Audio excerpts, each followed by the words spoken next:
उत्तराखंड के वनंतरा रिजॉर्ट में काम करने वाली रिसेप्शनिस्ट अंकिता भंडारी 18 सितंबर 2022 को अचानक रहस्यमय तरीके से वनंतरा रिजॉर्ट से गायब हो गई। अंकिता भंडारी उत्तराखंड के पौड़ी गढ़वाल जिले के एक छोटे से गांव श्रीकोट की रहने वाली थी। अंकिता के गांव श्रीकोट तक जाने वाले रास्ते बहुत दुर्गम और खड़ी चढ़ाई वाले हैं। वहां पर जीवन बहुत ही कठिन है। अंकिता के पिता वीरेंद्र भंडारी पहले सिक्योरिटी गार्ड की नौकरी किया करते थे, लेकिन किसी वजह से उनकी नौकरी चली गई थी। अंकिता की मां सोनी देवी आंगनवाड़ी कर्मचारी हैं। अंकिता ने 12th की पढ़ाई पूरी करने के बाद होटल मैनेजमेंट का कोर्स कर लिया था। परिवार की आर्थिक स्थिति ठीक न होने के कारण अंकिता जॉब ढूंढ रही थी। उसी समय उत्तराखंड के जिला पौड़ी गढ़वाल के यमकेश्वर ब्लॉक में वनंतरा नाम के एक रिजॉर्ट में रिसेप्शनिस्ट की जगह खाली थी। उस रिजॉर्ट को बीजेपी और पूर्व राज्य मंत्री रह चुके विनोद आर्य का बेटा पुलकित आर्य चलाता था। पुलकित ने रिसेप्शनिस्ट की जॉब के लिए OLX पर एक एड चलवाया था। उस एड पर जम्मू के रहने वाले एक लड़के पुष्पदीप की नजर पड़ी। उस समय पुष्पदीप उत्तराखंड की रहने वाली अपनी दोस्त अंकिता भंडारी के लिए जॉब ढूंढ रहा था। पुष्पदीप और अंकिता भंडारी की दोस्ती इंस्टाग्राम पर हुई थी। पुष्पदीप ने वनंतरा रिजॉर्ट के मालिक पुलकित आर्य से फोन पर इस जॉब के बारे में बात की और फिर उसने पुलकित का मोबाइल नंबर अपनी दोस्त अंकिता को दे दिया। इसके बाद अंकिता ने भी पुलकित आर्य से इस जॉब के बारे में बात की। अंकिता को वो जॉब आसानी से मिल गई थी और अब बस उसे वनंतरा रिजॉर्ट जाकर ज्वाइनिंग करनी थी। फिर 28 अगस्त 2022 को अंकिता भंडारी अपने पिता के साथ गांव से करीब 130 किलोमीटर दूर वनंतरा रिजॉर्ट में चली आई। उस समय अंकिता के पिता को भी वो रिजॉर्ट अपनी बेटी की जॉब के लिए सही लगा। बातचीत करने पर वहां के स्टाफ वाले भी उन्हें ठीक लगे, इसीलिए वहां के माहौल से संतुष्ट होकर पिता वीरेंद्र भंडारी बेटी अंकिता को उस रिजॉर्ट में छोड़कर वापस अपने गांव श्रीकोट चले गए। इधर कुछ औपचारिकताओं को पूरा करने के बाद अंकिता ने 10,000 रुपए की सैलरी पर रिसेप्शनिस्ट का काम करना शुरू कर दिया। साथ ही रिसेप्शन के पास वाला कमरा अंकिता को रहने के लिए दे दिया गया। जॉब शुरू करने के बाद शुरुआती दिनों में तो अंकिता को उस रिजॉर्ट का माहौल काफी अच्छा लगा, लेकिन फिर कुछ ही दिनों के बाद अंकिता को महसूस होने लगा था कि उसने ये जॉब करके अपने जीवन की सबसे बड़ी भूल कर दी। वनंतरा रिजॉर्ट में आने के कुछ ही दिनों बाद उस रिजॉर्ट में किसी गेस्ट ने शराब के नशे में अंकिता को जबरदस्ती गले लगाने की कोशिश की। शुरू में तो अंकिता के साथ रिजॉर्ट के मालिक पुलकित आर्य का व्यवहार बहुत अच्छा था और उस दिन भी उसने ही अंकिता को उस शराबी गेस्ट से बचाया था। हालांकि पुलकित के असिस्टेंट मैनेजर अंकित गुप्ता ने इस मामले पर अंकिता भंडारी को चुप रहने को कहा था। अंकिता ने ये बातें चैट के जरिए अपने जम्मू के दोस्त पुष्पदीप को बताई थी। फिर एक दिन वनंतरा रिजॉर्ट के मालिक पुलकित आर्य ने अंकिता से कहा कि आज कुछ गेस्ट आने वाले हैं और रिजॉर्ट के सारे कमरे पहले ही भरे पड़े हैं। उसने कहा कि जब तक गेस्ट यहाँ रहेंगे तब तक तुम मेरे कमरे के साथ वाले कमरे में रह लेना और जब वो गेस्ट चले जाएंगे तो तुम वापस अपने कमरे में शिफ्ट हो जाना। अंकिता अपने बॉस की ये बात मान गई। उस दिन अंकिता जिस कमरे में रुकी थी वो कमरा अंदर से पुलकित के कमरे से कनेक्टेड था, यानी पुलकित अंकिता के कमरे में बिना रोक टोक आ जा सकता था। और जब अंकिता उस कमरे में शिफ्ट हो गई तो उस रात पुलकित अंकिता के कमरे में घुस गया। उसने अंकिता के कमरे में बैठकर शराब पी। इसके बाद वो अंकिता को जबरदस्ती किस करने की कोशिश करने लगा। पुलकित की इस घिनौनी हरकत से अंकिता डर गई। उसने पुलकित का विरोध किया और उसे खूब खरी खोटी सुनाई। अंकिता का गुस्सा और ऐसा रवैया देखकर पुलकित ने तुरंत अपना रंग बदल लिया और वो अंकिता से माफी मांगने लगा। इतना ही नहीं, पुलकित ने कई बार अंकिता को ड्राइविंग सिखाने के बहाने उसके करीब आने की कोशिश की, लेकिन अंकिता ने हर बार उसके मंसूबों पर पानी फेर दिया। धीरे धीरे वनंतरा रिजॉर्ट में अंकिता का जीना मुश्किल होने लगा। एक रिपोर्ट्स के मुताबिक अंकिता का दोस्त पुष्पदीप 14 और 15 सितंबर को वनंतरा रिजॉर्ट में रुका भी था। फिर 16 सितंबर को वो वापस जम्मू लौट गया था।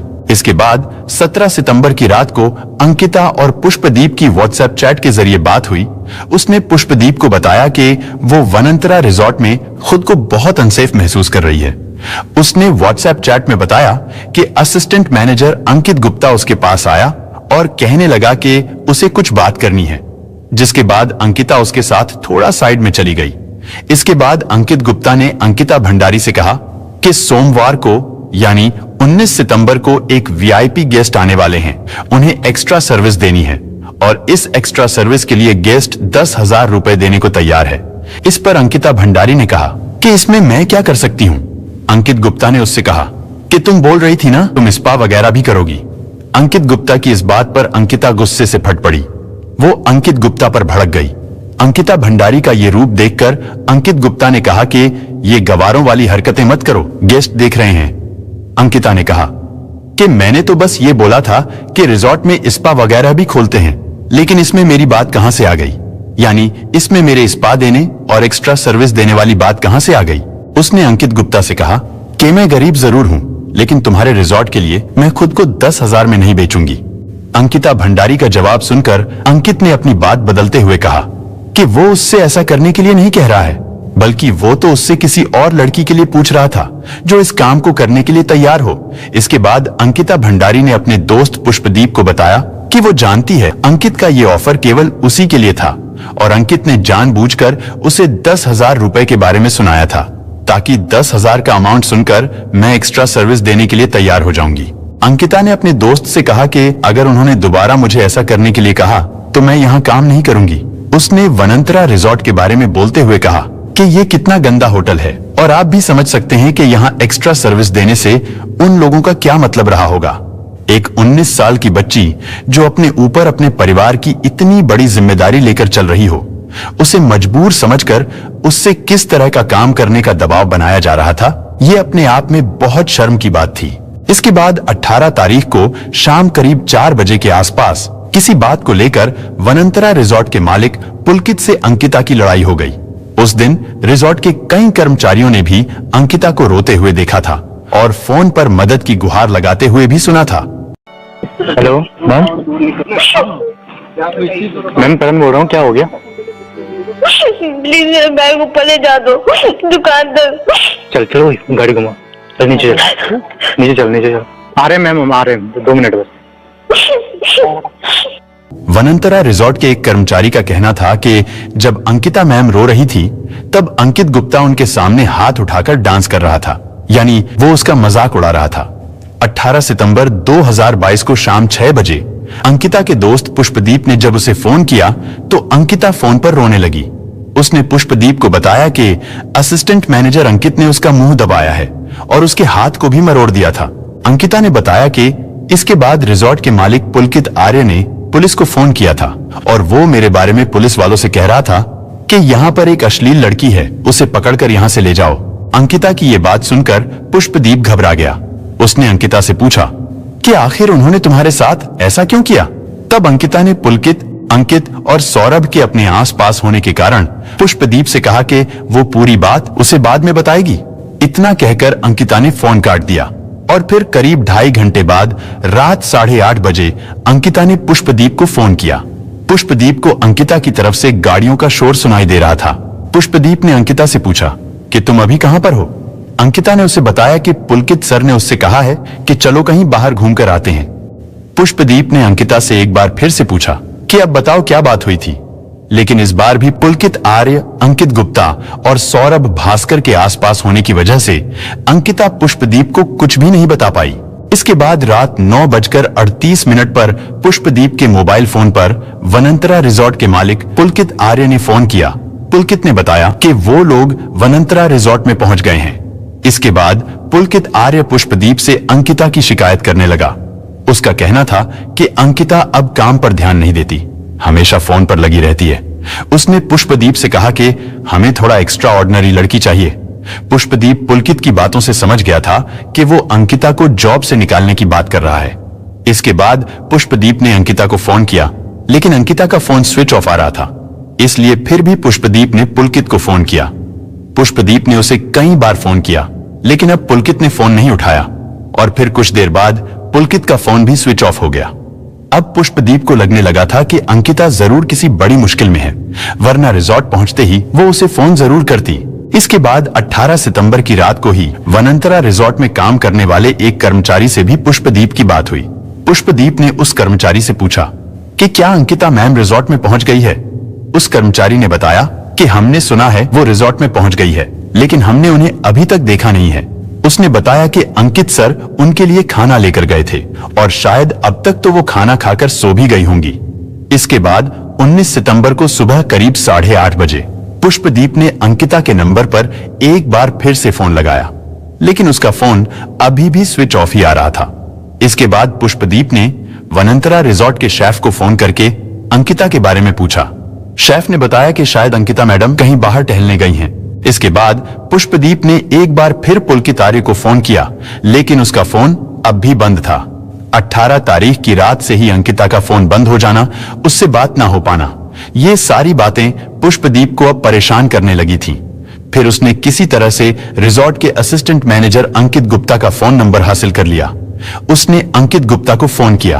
फोन वनांतरा रिजॉर्ट के मालिक पुलकित आर्य ने उठाया था और फिर पुलकित आर्य ने पुष्पदीप से क्या बात की थी, हम वो ऑडियो क्लिप भी आपको सुना रहे हैं। हाँ, अच्छा मेरे को एक बात बताइए। हाँ, आपका फोन क्यों लिया था उन्होंने? मेरा फोन, उसका फोन स्विच ऑफ हो गया था, बैटरी डाउन हो गई थी उसकी, उसे तुमसे बात करनी थी। जब मैंने आपको फोन किया था ना 9 बजे।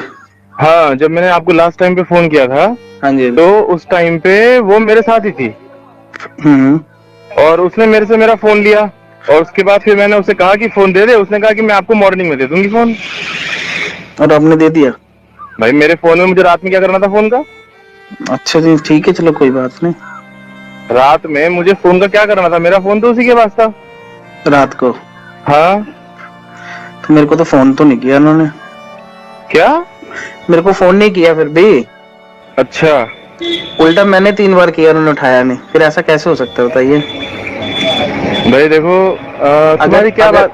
अगर आपका फोन उनके पास है और मैं 3 बार रात को कॉल कर रहा हूँ तो मेरे फोन पे भी किया आपने? हाँ, आपके फोन पे। तो मेरा फोन भी घंटी बजी? हाँ जी। और मेरा फोन घंटी बजी और मेरा फोन भी नहीं उठाया? नहीं, मैं वही कह रहा हूँ। ये रात की बात है, कोई 10:30 कितने बजे? 10, 10:30 बजे की बात है। 10:30 बजे तक तो हम लोग सो रहे थे हमारे रिजॉर्ट में। अच्छा। 10:30 बजे तक तो हम वहां पे लगभग ये मान के चलो 9 बजे तक हम रिजॉर्ट में थे। उसको खाना सर्व किया, खाना खाया उसने। खाना खाया था? हाँ, खाना उसको सर्व किया था रात को। हाँ। कब? हम अपने लगभग 9 बजे करीब। 9 बजे के करीब जब आप वापिस आए थे? हाँ। देखिए, जब आप बाहर थे ना, हाँ, तब मेरी लास्ट टाइम बात हुई थी। उसके बाद आके सिर्फ आपका फोन आया था मुझे। अच्छा। उसके बाद से उनका फोन बंद है और अभी तक बंद ही है। तो मैं वही तो कह रहा हूँ ना, मैं तो उसके बाद सीधा वहां आया रिजॉर्ट में और मैंने रिजॉर्ट में अपना वहीं रुका। हाँ। सुबह निकला मैं रिजॉर्ट से 6 बजे करीब। अभी आपको फोन मिला? नहीं मिला अभी तक? ना, अभी नहीं मिला फोन मेरा। नहीं मिला ना। तो आप अपने फोन को सर्च कीजिए ना। अरे भाई, मैंने सुबह उसको सौरभ को भेजा दो ना अपने फोन को सर्च करने के लिए। मैंने सौरभ को बोला, मैंने कहा भास्कर को बोला, मैंने कहा सौरभ ऐसा है, वो अंकिता के रूम में मेरा फोन पड़ा हुआ है, उसे नॉक करके जो है ना मेरा फोन उठा करके चार्जिंग पे लगा दे। मैं अभी थोड़ी देर में पहुंच रहा हूँ रिजॉर्ट में। तो उसने मेरे को बोला कि भैया, उसने सौरभ को भेजा, उसने बोला भैया वो तो रूम में नहीं है। मैंने कहा अच्छा। और उसका सामान वगैरह कह रहा हूँ, सामान सब रखा है उसका। अच्छा, सीसीटीवी तो होंगे ना प्रॉपर्टी के? हाँ, चेक करता हूँ मैं सीसीटीवी क्या है, क्या चल रहे हैं, क्या है, क्या स्थिति है। नहीं चलते तो होंगे, ऐसा थोड़ी ना कि नहीं चलते होंगे। सीसीटीवी ऐसा है, देखो पुष्प। हाँ जी, हाँ जी, बोलिए। मेरे साथ ना, मैं आपसे ज्यादा जिम्मेदार व्यक्ति हूँ, समझ रहे हैं आप? नहीं, मुझे पता है आपसे ज्यादा जिम्मेदारी है। और मुझे ना मतलब क्या बोलते हैं, ये सब सिनेरियो ना मुझे कचोट रहा है। मतलब मुझे समझ में बात नहीं आ रही कि क्या आपके साथ तो नहीं है वो। मुझे सच बात ये बताइए। सर, ऐसा होता तो मुझे आपको कॉल करने की क्या जरूरत थी, बताइए। कहीं उसके घर वालों के सामने कोई ऐसा सिनेरियो क्रिएट करने के लिए कोई आपकी और उसकी बात हो कि नहीं चलो मैं नहीं नहीं नहीं नहीं सर, कैसी बातें कर रहे हैं आप? मैं अपने घर पे हूँ, मेरी लोकेशन देखिए आप। और इतनी जल्दी पॉसिबल नहीं हो सकता, यहाँ से 13-14 घंटे की जर्नी है। बात तो ठीक है, लेकिन अब देखो, अब वही बात हो रही है ना। कल वैसे बात क्या हुई थी आपकी उससे? उसका कल मूड भी बहुत खराब हो रहा था। हाँ, उन्होंने मतलब बताया नहीं ना मेरे को, यही तो है। उन्होंने बोला कुछ मैटर हुआ है, ये वो। क्या मैटर हुआ है? वो नहीं बताया ना, वही तो पूछना था रात को। अच्छा। हाँ, तो ऐसा था कि थोड़ी परेशान थी हाँ लग रहा था कि थोड़ी परेशान। भाई देखो सुनो मेरी बात, परेशान थी वो, ठीक है, शाम को 3-4 बजे से परेशान थी वो। हमें लगा कि यार चलो ठीक है, उसने अक्सर हमें ये बात बोली कि मेरे को ना बाहर घूमना मेरे को अच्छा लगता है। मैंने कहा चलो ठीक है कोई बात नहीं है, मैं और अंकित जा ही रहे थे। सौरभ को बोला, मैंने कहा सौरभ इसको भी ले लेते हैं, ऋषिकेश तक चलेंगे। पूरे ऋषिकेश की एक एक मार्केट का सीसीटीवी है, सब सारे के सारे, हम कितने बजे कहाँ पर पहुंचे, कहाँ से आए। इवन क्या हुआ कि जब आपसे बात कर रही थी ना वो, उस टाइम पे एम्स के सामने बैठ के उसने बात की आपसे। हाँ, और हम एम्स के सामने वाले गेट पे बैठ के उसने बात की आपसे, और हम वहीं पर खड़े होकर के बात करते रहे। हम वहीं पर खड़े होकर के वेट करते रहे उसका कि कब तुम्हारी बात खत्म हो और कब हम चले यहाँ से। ओके, तो आप बाहर कब गए थे? कहाँ बाहर कब गए थे आप? रिजॉर्ट से 6 बजे। हाँ, रिजॉर्ट से लगभग 6 बजे तो नहीं गया था। हम लोग गए थे कोई ऐसे 6:30, 7, अब एग्जैक्ट टाइम तो मेरे को ध्यान नहीं है। अच्छा, तो 9 बजे वापस आ गए थे? हाँ 9 बजे तक आ गए थे वापस। अच्छा, रात तक तो रूम में थी ना? रात तक रूम में थी वो। अच्छा, मैं कह रहा हूँ जैसे कुछ अपडेट मिलेगा हम आपको कांटेक्ट कर लेंगे। मतलब आपको कुछ तो पता होगा ना कि कब गए हैं कब नहीं गए हैं, कुछ तो पता होगा। मैं यहाँ बैठा थोड़ी ना था देखने के लिए। नहीं, मेरे को एक बात बताओ, जब आप साहब रात को इकट्ठे गए थे तो उसके बाद वापस आई थी वो या नहीं आई थी? क्यों नहीं इतना आई तो थी? बताओ। जरूर आई थी, बिल्कुल आई थी। खाना खाया था उन्होंने? हाँ मैंने खाना भी दिया था उन्हें। तो उन्होंने खाया था? अब ये तो मैं नहीं बता सकता। अच्छा, तो मतलब फिर ये सुबह ही निकले, अगर निकले हैं तो? पता नहीं भैया, मेरे को कुछ भी, मेरा खुद दिमाग खराब हो रखा है। हम लोग सुबह से यही सोच रहे हैं। देखो, दिमाग वाली कोई बात नहीं है। देखो, अगर कोई भी बंदा स्टाफ का इन्वॉल्व हुआ ना बीच में तो अच्छा नहीं होगा, ठीक है ना? मैं धमकी नहीं दे रहा हूँ, मैं बस सिर्फ बता रहा हूँ। चाहते हैं हमें पता लग जाए क्या बात है। नहीं, वो तो अच्छी बात है, आपको पता लग जाए। हम भी यही चाहते हैं। आप बता दो, आपके साथ है तो आप बता दो। बल्कि अरे मेरे साथ होता मैंने फोन क्यों करना है यार? कैसी बातें कर रहे हो तुम भी यही बोल रहे हो, तुम्हारे साहब भी यही बोल रहे हैं। अब बस भैया वही बात है ना, हम भी क्या करें बताओ, हम तो ठीक है ना, खुद परेशान हो गए। देखो भाई, पता क्या है, लास्ट टाइम बंदा तुम्हारे साथ है, तुमसे ही पूछना है ना, मैंने किसी और से थोड़ी ना पूछना। बताओ। जो ऑडियो रिकॉर्डिंग अभी आपने सुनी वो अंकिता के दोस्त पुष्पदीप की पुलकित आर्य और अंकित गुप्ता से हुई बातचीत का थोड़ा सा हिस्सा था, जिसे पुष्पदीप ने रिकॉर्ड कर लिया था। पुष्पदीप ने रिजॉर्ट के मैनेजर सौरभ भास्कर से भी बात की थी। उन तीनों ने उसे एक जैसी ही कहानी सुनाई थी, लेकिन उस कहानी में कई कमियां थीं।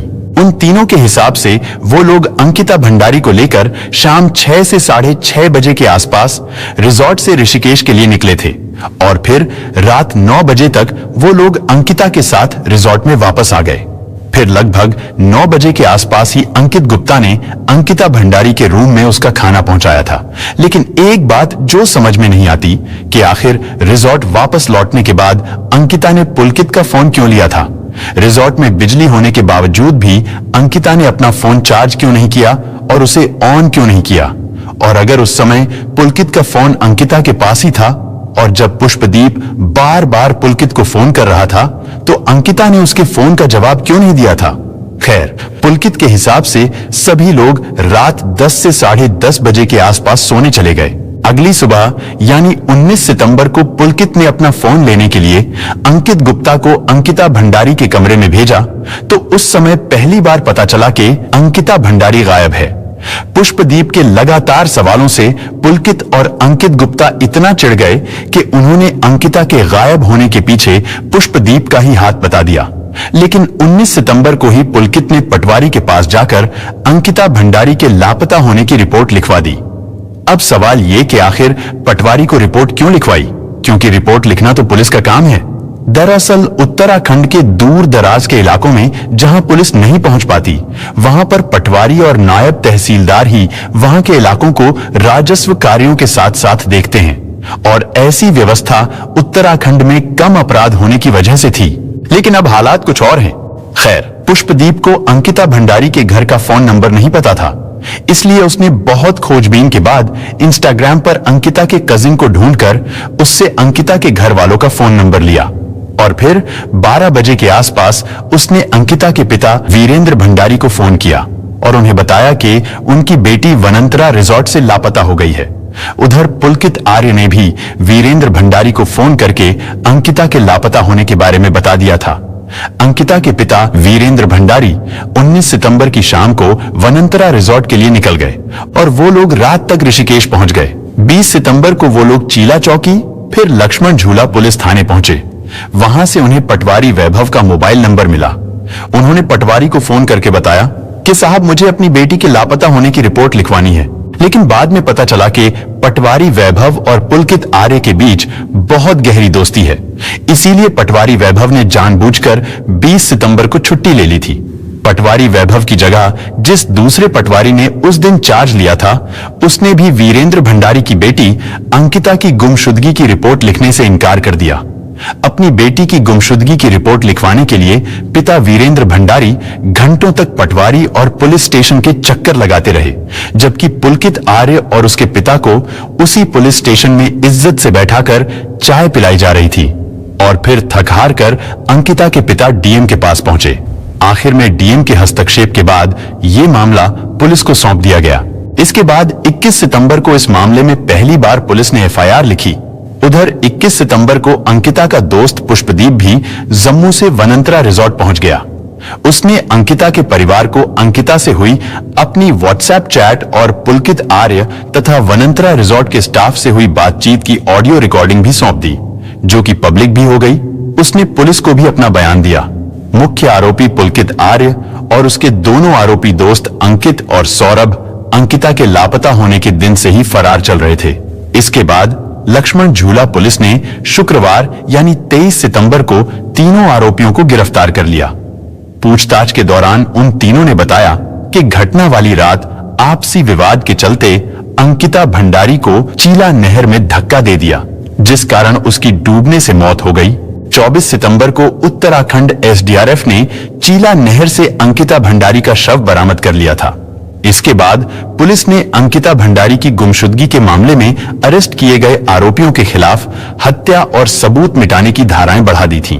पुलिस ने चीला नहर के आसपास के सीसीटीवी कैमरों की फुटेज निकलवाई। पुलिस को एक सीसीटीवी फुटेज में पुलकित आर्य, अंकित गुप्ता और सौरभ के साथ अंकिता भंडारी भी दिखाई दे रही थी। वो चारों एक बाइक और एक स्कूटी पर जाते हुए दिखाई दे रहे थे। लेकिन वापस रिजॉर्ट लौटते समय सीसीटीवी फुटेज में अंकिता भंडारी उन तीनों के साथ नहीं दिखी, यानी उसी बीच अंकिता को नहर में धक्का दे दिया गया था। इसके बाद उन तीनों ने पुलिस को उलझाने के लिए एक झूठी कहानी घड़ ली और फिर वही कहानी उन्होंने अंकिता के दोस्त पुष्पदीप को भी सुना दी। खैर, अंकिता की लाश मिलने के बाद उसे ऋषिकेश एम्स हॉस्पिटल ले जाया गया। वहां उसका पोस्टमार्टम कराया गया। पोस्टमार्टम रिपोर्ट से पता चला उसके शरीर पर चोटों के कई निशान थे और पानी में डूबने को ही उसकी मौत का कारण बताया गया। कई मीडिया रिपोर्ट्स में यह बताया गया था कि पोस्टमार्टम रिपोर्ट में अंकिता के साथ दुराचार का कोई सबूत नहीं मिला था, लेकिन कुछ चश्मदीदों ने एम्स हॉस्पिटल में अंकिता की लाश को देखा था और उनका कहना था कि उसे बुरी तरह से नोचा गया था। उसके हाथ और पैर की उंगलियां भी टूटी हुई थीं। उसके शरीर की हालत को देखकर ऐसा लगता था जैसे उसे जलाया भी गया था। उसके शरीर पर कई जगह दांत के निशान भी थे।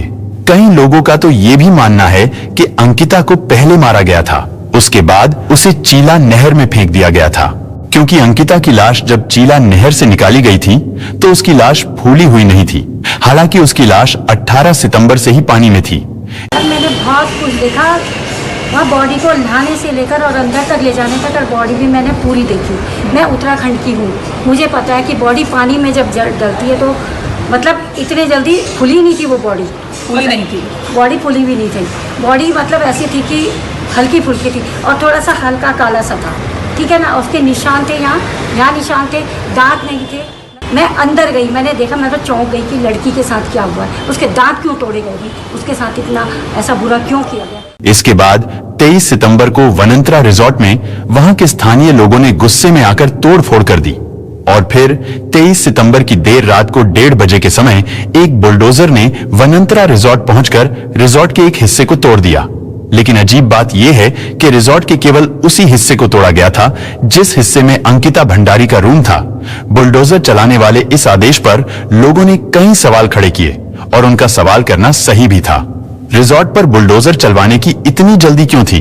कहीं ऐसा तो नहीं था कि सबूतों को मिटाने के लिए जल्दी जल्दी में बुलडोजर चलवा दिया गया हो, बल्कि यहां तक कि जिस रूम में अंकिता भंडारी रहती थी उसको भी तोड़ दिया गया था, या फिर शायद सबूतों को नष्ट कर दिया गया था। हालांकि वनंतरा रिजॉर्ट के चारों तरफ सीसीटीवी कैमरे भी लगे हुए थे, लेकिन वो सीसीटीवी कैमरे काफी लंबे समय से काम नहीं कर रहे थे। इसलिए रिजॉर्ट में अंकिता भंडारी और पुलकित आर्य के बीच हुए झगड़े का कोई भी सीसीटीवी फुटेज पुलिस को नहीं मिला था। हालांकि जांच टीम का कहना था कि फोरेंसिक टीम ने बुलडोजर चलने से पहले ही वनंतरा रिजॉर्ट से सारे सबूत जुटा लिए थे। इसी बीच अंकिता भंडारी मामले में वनंतरा रिजॉर्ट में काम कर चुके कुछ पुराने कर्मचारियों का बयान भी सामने आया था, और इन्हीं कर्मचारियों में से एक महिला कर्मचारी ने मीडिया को बताया था कि पुलकित आर्य उसे बहुत गंदी गंदी गालियां देता था। वनंतरा रिजॉर्ट में लड़कियां बुलाई जाती थीं और जो वीआईपी गेस्ट आते थे उनकी एंट्री नहीं कराई जाती थी, उनकी कोई आईडी भी नहीं ली जाती थी।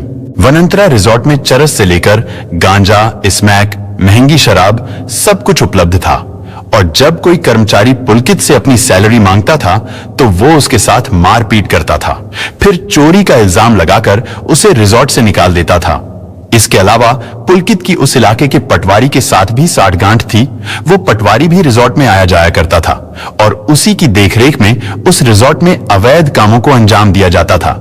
वनंतरा रिजॉर्ट के आसपास रहने वाले ग्रामीणों का कहना था कि अंकिता भंडारी से पहले भी वनंतरा रिजॉर्ट में काम करने वाली प्रियंका नाम की एक लड़की गायब हो चुकी है।